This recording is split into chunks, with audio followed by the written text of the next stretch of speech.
killed just today, and that has US officials contemplating everything from humanitarian aid to supporting the opposition to airstrikes similar to those we saw in the Libyan conflict. Congressman Peter Welch is a Democrat from Vermont and Chief Deputy Whip, and he recently toured the region and joins us now live from Capitol Hill. Good afternoon, sir. Good afternoon, Martin. In Libya, the Obama administration intervened to prevent the slaughter of civilians, as you know, at the hands of Colonel Gaddafi. But the United Nations is now estimating that more than 5,500 people have been killed in Syria. So if the president is to be consistent, aren't there now overwhelming humanitarian grounds for intervening in Syria? There are overwhelming humanitarian grounds. I mean, Assad is his father's son. His father slaughtered thousands and thousands of his own citizens, and now Bashir, Assad, is doing what his father did. But there were three elements to our involvement in Libya. One was a humanitarian mission, and that certainly is consistent with Syria. But second, there was broad international support that was manifested with the UN resolution. And now we have the active opposition, unfortunately, of China and Russia. And then third, we were able to intervene in a very limited mission, no boots on the ground. The Syrian army is big, powerful, it's well armed. So the calculation in the military effort that might be required is obviously a much different decision than Libya. But sir, you know there are a number of people who say the big difference between Libya and Syria is oil.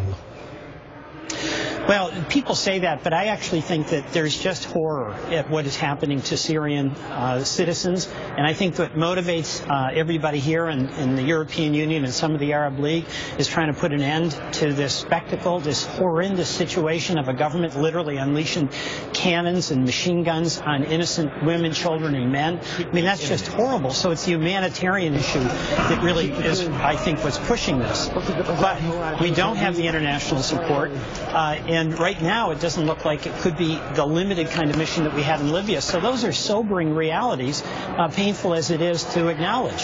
And what do you feel about Russia's support of Assad? Because, as you know, the Russians opposed any kind of UN Security Council resolution, but now they've sent a minister and a delegation there to try and force the government of Syria to stop killing their own civilians. Well, I'm skeptical, and I think the Russians have demonstrated oftentimes very cynical in foreign affairs. I mean, they in some ways are supporting Syria because the Russians have been so repressive to Chechens and to some of the movements and the national movements within Russia itself. So we do not have a friend there, but I applaud Secretary Clinton for just getting up every day and trying to persuade the Russians to do the right thing. I wonder if I could turn your mind to domestic thoughts now, and what appears to be the latest chapter in the so-called culture wars. Speaker John Boehner took to the floor of the House today, as you know, to oppose the Obama healthcare rule that requires religious organizations to include free contraception to employees on their insurance plan. Mr. Boehner says it's unconstitutional, and he wants Congress to vote on legislation to change it. I found that slightly surprising, since there are other more pressing issues right at this moment on his desk, like extending the payroll tax cut extension and unemployment insurance. But he seems to think we have time, to legislate on this issue now? Well, you're dead right, Martin. I mean, this has been totally politicized. And keep in mind, it's Mr. Boehner and the GOP that wants to repeal Roe v. Wade and really set women back. The bottom line here is that, in a lot of ways, we'd be much better off if we had a single-payer healthcare system where you didn't have employers involved and where the benefits would be available, including contraceptives. I could not agree more, sir, but that's not what we have. That's right. So the White House is doing the right thing here, where it's acknowledging that we have to make certain that women who want access to contraceptives have it, and they try to work out an arrangement where that can be done without asking some bishops and prelates to violate what they regard as a doctrinal matter.